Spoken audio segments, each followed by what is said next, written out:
Hi friends, ఈరోజు నేను malai puri prepare చేశాను. ఇది నాకు చాలా ఫేవరెట్ స్వీట్. ఈ స్వీట్ చేసుకోవడానికి హాఫ్ లీటర్ పాలని మీరు బాయిల్ చేసుకొని, మీకు నచ్చిన బ్రాండ్ మిల్క్ పౌడర్‌ని యాడ్ చేసుకొని, ఫస్ట్ మీరు పాలకోవా ప్రిపేర్ చేసుకోవాలి.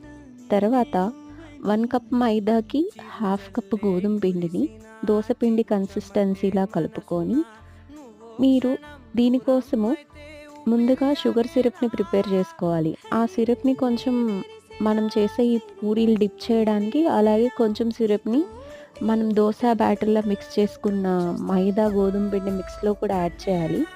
తర్వాత ఆయిల్ బాగా హీట్ అయ్యాక ప్యాన్‌లో మనం చిన్న సైజు పూరీల్లా వేసుకొని, అవి బాగా రెడ్ కలర్‌లోకి ఫ్రై అయ్యాక, ఇవి షుగర్ సిరప్‌లో వేయాలి ఈ పూరీలు.